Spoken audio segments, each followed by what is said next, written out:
Hey, what's going on, guys? I want to talk to you about home inspections today and how much it can save you or at least get you prepared for. I just got a call from a home inspector today and they're talking about the house that's got a lot of moisture damage. They haven't sent me over the paperwork, so I'll look at it tomorrow and see what's going on, but let's talk about one that we just done. We bought a property on a road called Helmick Drive, this little house right here. Gotta love my art. And we bought this property for $210,000, right? We put $60,000 down on this property, which was like more money than we had at that time. It was a stress to get this money, and $60,000 included closing costs. We ended up financing somewhere around $167,000 on this property, right? The mortgage on this is going to be somewhere around $1,300, $1,367 to be exact, and we were renting this property for $2,000 at the time. So we have a spread there somewhere around 670 bucks or 630 bucks. That we're going to cash flow every single month. So times 12 is $7,200. So with $60,000, we're making more than a 10% return. Those numbers made sense to me. But what we paid for our home inspector, included in the $60,000, what we didn't account for is he wasn't licensed or qualified to look at some things. One of those being well or septic. So a few months into it, literally like 2 or 3 months into it, the tenants that were renting it for $2,000 a month, they said, hey, the water is not working.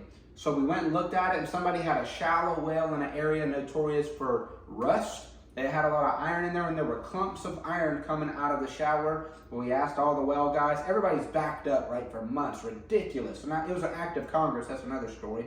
But we got a new deep well, 650 feet deep, installed, a new pump, everything moved over. That ended up costing us $18,000.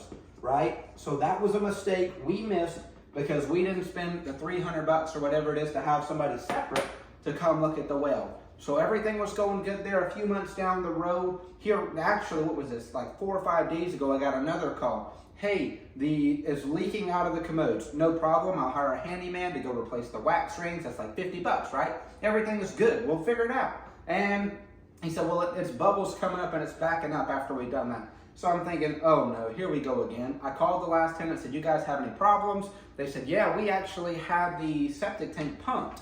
So cool, I appreciate you guys doing that. They didn't even let me know, so kudos to them, right? But it's only been like a month, so that tells me the drain lines are bad. So I called somebody to come and check the drain lines. They were totally faulty. They had to replace all of those, and that was a $5,000 mistake that I had to pay out of the blue. So if we didn't have this money, this property, literally over 210 grand that we just put $60,000 into, we could have lost everything or possibly been sued in court, because we weren't able to take care of our tenants. So I know it sounds silly and you want to be cheap and you want to save a little bit of money and not spend the $300. It's so important to get the home inspection done. Call the people who are going to inspect the septic tank, the drain lines. Call the people to inspect the well. Get your AC and your roof checked. Your home inspector doesn't do that. You need to spend let's say you spend $2,000 altogether getting termite, get everything.